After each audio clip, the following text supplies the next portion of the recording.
Okay जी। तो next हमारे पास topic है मोल। मोल की डेफिनेशन है यहाँ पे, the atomic mass, molecular mass and formula mass of a substance expressed in grams is known as mole. Mole क्या है कि एटॉमिक मास, मॉलिक्यूलर मास या फॉर्मूला मास किसी भी सब्सटेंस का जब हम उनको एक्सप्रेस करेंगे किसमें, ग्राम्स में, तो जब हम किसी भी एटॉमिक मास को, मॉलिक्यूलर मास को और फॉर्मूला मास को जब हम एक्सप्रेस करेंगे किसमें, ग्राम्स में, यानी कि एक्सप्रेस ग्राम्स में जब हम उसको लिखेंगे तो वो क्या कहलाएगा, वो मोल कहलाएगा। ठीक है, छोटी सी डेफिनेशन आसान सी याद भी हो जाएगी कि एटॉमिक मास, मॉलिक्यूलर मास और फॉर्मूला मास किसी भी सब्सटेंस का जब हम उसको मोल में, सॉरी ग्राम में रिप्रेजेंट करेंगे तो वो क्या कहलाएगा, वो कहलाएगा मोल। ठीक है, तो एग्जांपल पे दी हुई है, gram atomic mass of carbon is 12 ग्राम, कि एक कार्बन है उसका ग्राम एटॉमिक मास जो है वो कितना कितना है, 12 ग्राम। तो वो 12 ग्राम कार्बन का जो ग्राम एटॉमिक मास है वो कितने मोल के बराबर हो गया, वो 1 मोल ऑफ कार्बन एटम के बराबर हो गया। सही है, तो वो जो ग्राम एटॉमिक जो 12 ग्राम के बराबर है, 12 ग्राम जो है कार्बन का एटॉमिक मास, तो वो कितने मोल के बराबर है, वो 1 मोल के बराबर है। इसी तरीके से हमारे पास मॉलिक्यूल है H2SO4, तो gram molecular mass of H2SO4 sulphuric acid का जो मास है, मॉलिक्यूलर मास है, वो है 98 ग्राम। अब वो 98 ग्राम जो है उसका जो मॉलिक्यूलर मास है वो कितना मोल के बराबर है, वो 1 मोल के बराबर है। आई बात समझ में? इसी तरीके से अगर मैं बात करूं ऑक्सीजन की, कि gram atomic mass of oxygen is 16 ग्राम। जैसे मेरे पास 16 ग्राम है, कितना, किसका, ऑक्सीजन का मास, तो कितने मोल के बराबर हो गया, वो 1 मोल के बराबर। आ रही बात समझ में? इसी तरह अच्छा, अब मैं बात करूं, अगर मैं मेरे पास ऑक्सीजन मॉलिक्यूल है, ठीक है, ऑक्सीजन मॉलिक्यूल है, उसका अब जो ग्राम है, मतलब ये बोल सकता मैं कि मैंने इसका जो ग्राम जो मास है वो मैंने उसको डबल कर दिया, यानी कि अब 16 ग्राम था, कितना हो गया, 32 ग्राम हो गया। अब जब ग्राम एटॉमिक मास डबल हो गया तो मोल भी कितना हो जाएंगे, डबल हो जाएंगे। ठीक है, तो 32 ग्राम जो मास है किसका, ऑक्सीजन का, अब वो कितना मोल के बराबर होगा, 2 मोल के बराबर होगा। सही है। इसी तरीके से जब से मेरे पास सोडियम है, सोडियम का मास जो है वो है 23 ग्राम। अब 23 ग्राम अगर मैं इसको क्या कर दूं, मैंने बोल दिया भाई अब 46 gram of sodium atom, gram atomic mass sodium atom का है 46 ग्राम। अब वो कितना मोल के बराबर हो गया, वो 2 मोल के बराबर हो गया। सही है, इस तरीके से याद रखना है। और 23 ग्राम सोडियम एटम का कितने मोल के बराबर, 1 मोल के बराबर। 46 ग्राम कितने मोल के बराबर, 2 मोल के बराबर। इसी तरीके से कैल्शियम है, कैल्शियम का जो है एटॉमिक जो मतलब वो मास है वो है 40 ग्राम है, तो 40 ग्राम कितने मोल के बराबर, 1 मोल के बराबर। 80 ग्राम कितने मोल के बराबर, 2 मोल के बराबर। आई बात समझ में? इस तरीके से जो है हम इसको जो है स्टडी करते हैं। अब हमारे पास फॉर्मूला है, ये फॉर्मूला होता है नंबर ऑफ मोल्स का, number of moles is equal to given mass of a substance divided by molar mass of a substance. यानी कि नंबर ऑफ मोल्स अगर मालूम करना है तो हमें ये दो चीजें मालूम होनी चाहिए। Molar mass of a substance ये तो आप निकाल लेते हैं, किसी का भी निकाल सकते हैं। सही है, मोलर मास जैसे H2SO4 है, हाइड्रोजन का मास, सल्फर का मास, ऑक्सीजन का मास, तीनों के मास को सम कर दो, वो हमें पता चल जाएगा, क्या, मोलर मास पता चल जाएगा। सही है, तो ये मोलर मास तो हमें खुद जो है खुद निकालना होता है, ये आपको सवाल में नहीं दिया होता है, ये हमें जो है हर एलिमेंट का, हर मॉलिक्यूल का क्या करना होता है, खुद निकालना होता है। पीछे हमने जो है मॉलिक्यूलर मास, फार्मूला मास में हमने ये चीज समझी कि किस तरीके से मॉलिक्यूलर मास निकालते हैं और किस तरीके से फार्मूला मास निकालते हैं। अगर आपने वो लेक्चर नहीं देखा तो काइंडली आप जो है पहले वो जाकर देखिए, ताकि आपको जो है समझ में आ सके कि मॉलिक्यूलर मास किस तरीके से निकलता है किसी भी मॉलिक्यूल का, किसी भी कंपाउंड का, और किस तरीके से फार्मूला मास निकलता है। क्योंकि अगर वो आपको समझ निकालना नहीं आएगा तो फिर आगे आपके लिए मुश्किल होगी, क्योंकि न्यूमेरिकल्स में हम जो है आगे डायरेक्ट जो है मॉलिक्यूलर मास लिख रहे होते हैं, क्योंकि हम निकाल चुके होते हैं पहले। अगर वो आपको नहीं आएगा तो फिर आपके लिए मसला बनेगा। सही भाई, तो इसलिए जो है आप मेरी पिछली वीडियो देख सकते हैं, मॉलिक्यूलर मास और फार्मूला मास की वीडियो है, वो आप देखें, उससे आपको जो है आपके कांसेप्ट क्लियर हो जाएंगे, आपको समझ में आ जाएगा कि किस तरीके से जो है मैं मॉलिक्यूलर मास निकालता हूं या फार्मूला मास निकालता हूं। ठीक है भाई, तो आगे मोलर मास निकालेंगे और given mass of a substance ये भी जो है आपको गिवन होगा। सही है। क्वेश्चन में आपको देगा कि भाई एक सब्सटेंस है उसका मास इतना है, आप उस सब्सटेंस का मोलर मास निकालेंगे, दोनों को डिवाइड करेंगे, क्या पता चलेगा मुझे, नंबर ऑफ मोल्स पता चल जाएगा। सही है। अच्छा एक इसी को जो है थोड़ी जो है आगे पीछे करके हम क्या मालूम कर सकते हैं, कोई भी मास मालूम कर सकते हैं। अगर मेरे पास कोई भी सब्सटेंस है उसका मास मालूम करना है तो किस तरीके से मालूम कर सकता हूं, ये यहां पे डिवाइड और वहां जाके क्या हो जाएगा, मल्टीप्लाई। तो नंबर ऑफ मोल्स को मल्टीप्लाई कर देंगे किसी भी सब्सटेंस के मोलर मास से। तो जब हम इसको मल्टीप्लाई कर देंगे तो हमें पता चल जाएगा क्या, मास ऑफ सब्सटेंस। सही है। ये थी डेफिनेशन, इसके हमने एग्जांपल देखी, फार्मूला देखा। उम्मीद है मोल का जो है वो समझ में आ गया होगा। अब हम जो है मोल के एक दो न्यूमेरिकल है आपके बुक में, उसको सॉल्व करेंगे। ओके जी, तो यहाँ पर हमारे पास एग्जांपल 1.5 है। क्या लिखा हुआ है, क्वेश्चन दिया हुआ है, calculate the number of moles in 40 gram of Na। क्या करना है, calculate the number of moles मालूम करना है इन 40 ग्राम ऑफ Na। सोडियम के 40 ग्राम में नंबर ऑफ मोल्स आपको क्या करना है, मालूम करना है। सही है। सबसे पहले हम डेटा बनाएंगे, क्या दिया हुआ है 40 ग्राम ऑफ Na।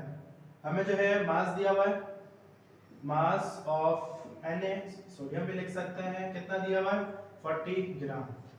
दूसरी चीज मोलर मास कितना होता है, मोलर मास ऑफ Na कितना होता है 23 ग्राम। सही है। ये आपको याद होना चाहिए, ये आपको पता होना चाहिए। ठीक है। ये मोलर मास जो है वो आपको गिवन नहीं होता, वो आपको क्वेश्चन में नहीं देते हैं, इसलिए ये आपको पता होना चाहिए। कभी कभी जो है वो दे भी देते हैं कि क्वेश्चन के साथ लिख देते हैं कि इसका मॉलिक्यूलर मास ये है, इसका मोलर मास ये है। ठीक है। लेकिन आपको एहतियाती तौर पर याद करना जरूरी है। ठीक है। अगर नहीं आएगा तो फिर जाहिर है आपको मसला होगा। और नंबर ऑफ मोल्स हमें क्या करना है, मालूम करना है। तो नंबर ऑफ मोल्स कैलकुलेट करने हैं, तो यहाँ पे हमारे पास number of moles equal to question mark. सही है। सॉल्यूशन की हेडिंग आएगी, सॉल्यूशन की हेडिंग आने जो है हम जो है फॉर्मूला लिखेंगे, क्या, number of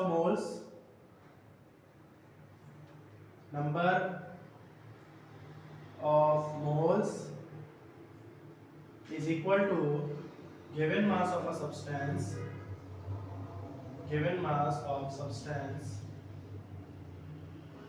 divided by molar mass of a substance। यह हमारे पास जो है फॉर्मूला आ गया। अब जो है नंबर ऑफ मोल्स हमें मालूम करना है, इस तरह से शॉर्ट फॉर्म लिख सकते हैं, n स्मॉल n जो है लिख लेते हैं। गिवन मास की जो है क्या होती है, क्या होता है सिंबल m, और मोलर मास कैपिटल M। सही है। नंबर ऑफ मोल्स हमें मालूम करना है, ये एज इट इज रहा। मास कितना दिया हुआ है हमें 40। ठीक है। मास दिया हुआ है 40 डिवाइडेड बाय मोलर मास कितना है इसका 23। तो 40 डिवाइडेड बाय 23 जब हम करेंगे तो हमारे पास आंसर आ जाएगा 1.73 और यहाँ पे क्या हो जाएंगे मोल्स। ये हमारा क्या हो गया आंसर। उम्मीद है एग्जांपल 1.5 जो है समझ में आ गई होगी, बहुत आसान से थी। फॉर्मूला लगाना था बस, और आपको जो है मोलर मास जो है याद होना चाहिए इसका। ठीक है भाई। नेक्स्ट जो है एग्जांपल है वो 1.6 है। इसमें क्या दिया हुआ है, what is the mass of 4 moles of carbon dioxide. अब इन्होंने क्या मालूम करने को कह दिया, mass. What is the mass of 4 moles of carbon dioxide. 4 moles carbon dioxide का आपको क्या मालूम करना है, मास मालूम करना है। तो सबसे पहले इन्होंने नंबर ऑफ मोल्स दिए हुए, नंबर ऑफ मोल्स लिख लेते हैं। नंबर ऑफ मोल्स कितने दिए हुए हैं 4 मोल्स आ गए। दूसरी चीज molar mass of carbon dioxide. तो मोलर मास कार्बन डाइऑक्साइड का कितना दिया हुआ है, मोलर मास जो है ये हम खुद फाइंड करते हैं 44 ग्राम। ये होता है कार्बन डाइऑक्साइड का मोलर मास। ठीक है। ये अब किस तरीके से निकाला हमने, ये आपको जो है मिलेगा मेरी जो है मॉलिक्यूलर मास और फॉर्मूला मास वाली जो है वीडियो में, जिसमें मैंने डिटेल में बताया है कि किस तरीके से हम जो है मॉलिक्यूलर मास निकालते हैं किसी भी मॉलिक्यूल का। ठीक है भाई। तो आपने जो है वीडियो देखनी है और उसको समझना है कि किस तरीके से हम निकालते हैं। और क्या मालूम करना है, मास ऑफ सब्सटेंस। तो मास ऑफ कार्बन डाइऑक्साइड ये हमें क्या करना है, मालूम करना है। तो हमारे पास क्या आ जाएगा, सॉल्यूशन की हेडिंग आ जाएगी। सॉल्यूशन की हेडिंग के बाद हमने जो है फॉर्मूला लिख लिया। फॉर्मूला है हमारे पास mass of substance is equal to number of moles number of moles multiply molar mass. सही है। इसको जो है अब हम सिंबल के फॉर्म में लिख लेते हैं। यहाँ पे m आ गया, नंबर ऑफ मोल जो है n आ गया, multiply molar mass capital M जो है इसको इस तरीके से लिख लेते हैं मोलर मास। सही है। मास मालूम करना है, एज इट इज रहा। नंबर ऑफ मोल्स कितने दिए मैं 4 मल्टीप्लाई 44, 4 मल्टीप्लाई 44 जो है हमारा आंसर हो जाएगा 176। मास बराबर हो गया 176 और ये इसकी यूनिट क्या होती है ग्राम। इस तरीके से हमने जो है अपना मास निकाल लिया। उम्मीद है आपको एग्जाम्पल 1.5 और 1.6 जो है वो समझ में आ गई होगी। कोई भी मसला है वो आप कमेंट सेक्शन में पूछ सकते हैं। बढ़ते हैं अपने नेक्स्ट टॉपिक की तरफ। ओके जी, तो नेक्स्ट डेफिनेशन है हमारे पास एवोगाड्रोस नंबर। तो एवोगाड्रो नंबर क्या है? एक एवोगाड्रो इटालियन साइंटिस्ट था एवोगाड्रो। उसने क्या करा? Calculated the number of atom, molecule और ions present in one mole. उसने जो है एक मोल में नंबर ऑफ एटम, मॉलिक्यूल्स और आयंस जो है वो मालूम किए। सही है। उसने बेसिकली इसको कैलकुलेट करा और जो है उसने बोला भाई एक मोल में कोई भी अगर मॉलिक्यूल है तो उसके एक मोल में, कोई भी एटम है तो उसके 1 मोल में, कोई भी अगर मेरे पास आयन है तो उसके 1 मोल में कितने नंबर ऑफ एटम्स होते हैं, कितने नंबर ऑफ मॉलिक्यूल होते हैं और कितने नंबर ऑफ आयंस होते हैं। तो वो उसने जो है मालूम किया। किसने? एवोगाड्रो ने। तो उसने जो है एक वैल्यू दी और उसने बोला कि अगर मेरे पास कोई भी एटम है तो उसमें कितने नंबर ऑफ एटम होंगे। उसने बोला उसकी जो वैल्यू थी वो थी 6.02 एक्सपोनेंट 23। तो ये एक एवोगाड्रो नंबर है जो कि किसने जो है डिस्कवर किया? एवोगाड्रो एक इटालियन साइंटिस्ट था। उसने जो है मालूम किया और उसने बोला कि एक मोल किसी भी के कोई भी मॉलिक्यूल है उसके 1 मोल में कितने नंबर ऑफ मॉलिक्यूल्स होंगे? 6.02 एक्सपोनेंट 23 उतने मॉलिक्यूल्स होंगे। सही है। कोई भी जैसे एटम है, कार्बन एटम है तो कार्बन के 1 मोल में कितने नंबर ऑफ एटम होंगे? 6.02 एक्सपोनेंट 23 एटम्स होंगे। आए बस समझ। जैसे कोई भी मेरे पास सोडियम आयन है तो 1 मोल ऑफ सोडियम आयन में 1 मोल ऑफ सोडियम आयन में कितने नंबर ऑफ आयंस होंगे? 6.02 एक्सपोनेंट 23 आयंस होंगे। आए बस समझ में। अब इसको हम रिप्रेजेंट किस तरीके से करते हैं? This value is represented by N A. Capital N बनता है, कैपिटल ए बनता है, लेकिन वो क्या होता है? छोटा बनता है।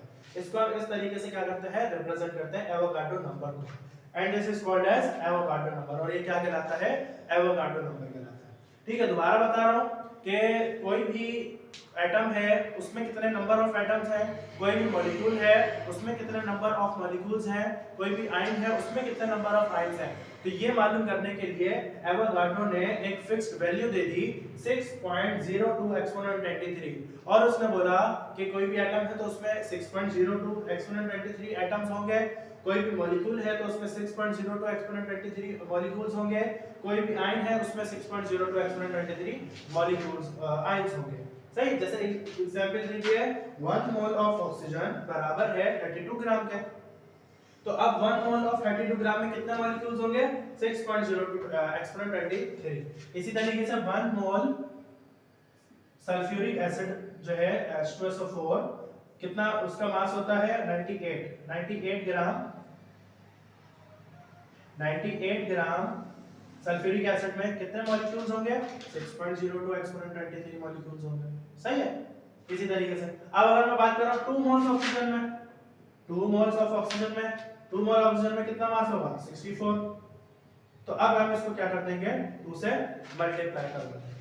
उम्मीद है डेफिनेशन जो है समझ में आ गई होगी, एग्जांपल भी क्लियर हो गई होगी कि 1 मोल में 6.02 होंगे, 2 मोल में जो है उसके डबल हो जाएंगे, फिर 3 मोल में हम जो है 3 से उसको मल्टीप्लाई कर देंगे। इसके जो है एग्जांपल देखते हैं। ओके जी, तो एग्जांपल 1.7 और 1.8 जो है एग्जांपल सॉल्व करेंगे।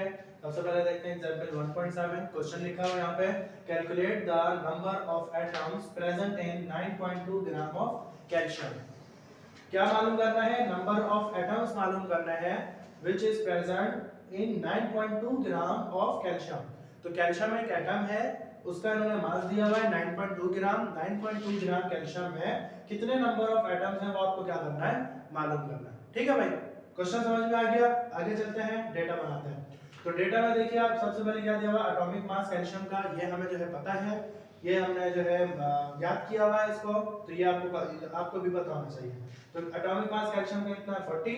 मास ऑफ कैल्शियम जो है हमने दिया हुआ है, इन्होंने गिवन है 9.2 ग्राम।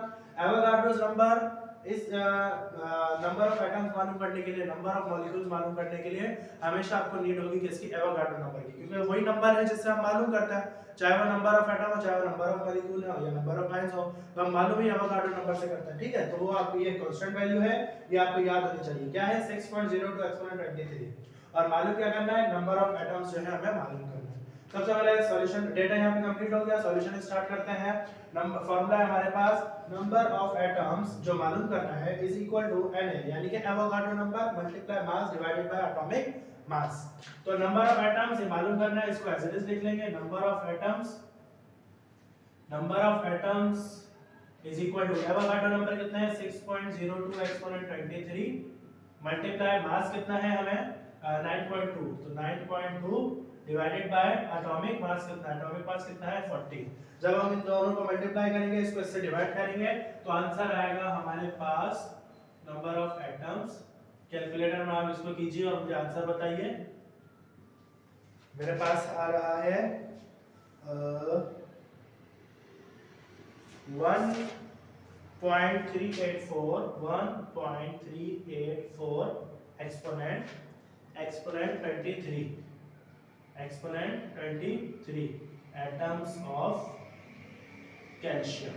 ठीक है, ये हमारे पास इसका क्या हो गया, आंसर हो गया। तो हमने जो है ये छोटा सा एक छोटी सी एग्जांपल थी, इसको सॉल्व किया। इन्होंने हम नंबर ऑफ एटम्स मालूम करने के लिए दिए थे, हमें फार्मूला पता था, हमने जो है नंबर ऑफ एटम्स जो है आसानी से मालूम कर लिए। ठीक है, बढ़ते हैं अपने नेक्स्ट एग्जांपल पे। एग्जांपल 1.8 है। क्या है question, calculate the number of moles, number of molecules present in 8 gram of C6H12O6 glucose basically. तो इन्होंने दो चीजें मालूम करने के लिए दी है, नंबर ऑफ मोल्स भी मालूम करना है, नंबर ऑफ मॉलिक्यूल्स भी मालूम करना है। कितने मास में, 8 ग्राम ऑफ ग्लूकोज में। तो सबसे पहले मास ऑफ C6H12O6 आ गया 8 ग्राम। मॉलिक्यूलर मास ये हमने निकाल लिया 180 ग्राम है। आपको नहीं आ रहा तो आप जो है वीडियो में जाके देख सकते हैं, पिछली मेरी वीडियो है मॉलिक्यूलर मास और फार्मूला मास की, वहां पे मैंने डिटेल में आपको बताया है कि किस तरीके से मॉलिक्यूलर मास निकलेगा। आप उस वीडियो को कंप्लीट देखिए, इंशाल्लाह आपको समझ में आ जाएगा कि किस तरीके से मॉलिक्यूलर मास निकालना है। तो 180 ग्राम हमने जो है मालूम कर लिया। एवोगाड्रो नंबर, वही बात है कि मॉलिक्यूल नंबर ऑफ मॉलिक्यूल्स मालूम करना है तो एवोगाड्रो लास्ट में लिखेंगे क्योंकि इसी से निकलते हैं। 6.02 जो है एक्सपोनेंट 23 एवोगाड्रो नंबर आ गया। नंबर ऑफ मोल्स है मालूम करना है, नंबर ऑफ मॉलिक्यूल्स मालूम करना है। तो सबसे पहले नंबर ऑफ मोल्स की हेडिंग आ जाएगी, नंबर ऑफ मोल्स मालूम करेंगे। फार्मूला होता है हमारे पास N = mass upon molar mass, सही है, या मॉलिक्यूलर मास। तो N बराबर है किसके, मास कितना है 8 ग्राम डिवाइडेड बाय मोलर मास कितना है 180।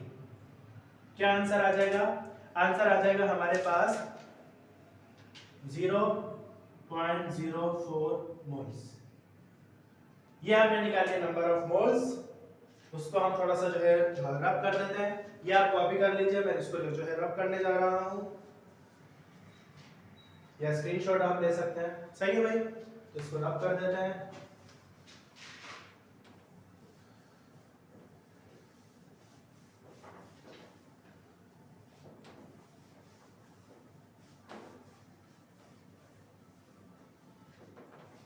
चले जी आगे बढ़ते हैं। क्या मालूम करना है, नंबर ऑफ मॉलिक्यूल्स मालूम करने हैं।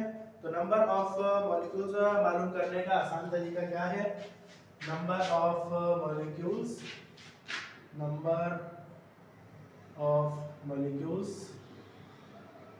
फॉर्मूला आ गया हमारे पास।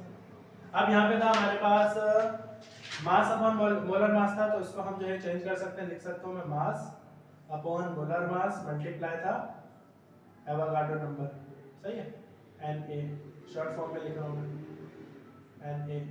मास अपॉन मोलर मास आपको पता है किसके बराबर होता है, नंबर ऑफ मोल्स के बराबर होता है।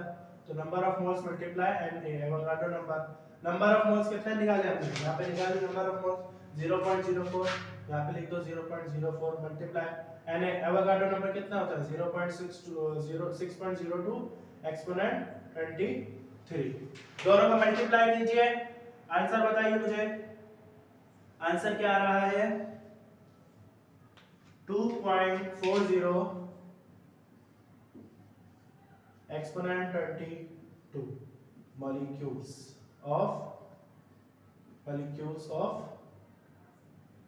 Glucose C6H12O6। ठीक है भाई, तो ये हमने निकाल लिए नंबर ऑफ मोल्स भी निकाल लिए, यहाँ पे नंबर ऑफ मॉलिक्यूल्स भी निकाल लिए। यहाँ पे एक्सरसाइज एग्जांपल 1.8 खत्म हो गई और इसी के साथ अल्हम्दुलिल्लाह हमारा चैप्टर नंबर 1 भी जो है कंप्लीट हो गया। उम्मीद है आपको चैप्टर 1 की जो है सारी वीडियोस जो है अच्छी लगी होंगी, समझ में आया होगा। कोई भी जो है सवाल है अगर आपका तो वो आप पूछ सकते हैं। इंशाल्लाह अब जो है हम कल से जो है चैप्टर नंबर 2 स्टार्ट करेंगे केमिस्ट्री का, और हम कोशिश करेंगे उसको भी कंप्लीट करने की। और मैं जो है कोशिश भी करूँगा कि जो है जल्दी से जल्द अज जल्द जो है वीडियोस अपलोड करूँ, ताकि आपको सारे जो है पेपर से पहले सारे जो है केमिस्ट्री के सारे चैप्टर आपके क्या हो जाए, कवर हो जाए। तो उम्मीद है जो है आपको जो है चैप्टर नंबर 1 क्लियर हो गया होगा। वीडियो अच्छी लगे तो जो है लाइक कीजिएगा, शेयर कीजिएगा, कमेंट कीजिएगा, सब्सक्राइब कीजिएगा, और कोई भी मसला हो तो मुझसे जो है लाजमी पूछिएगा। यहाँ तक क्या, अल्लाह हाफिज, मिलते हैं इंशाल्लाह अपनी नेक्स्ट वीडियो में। Thank you so much.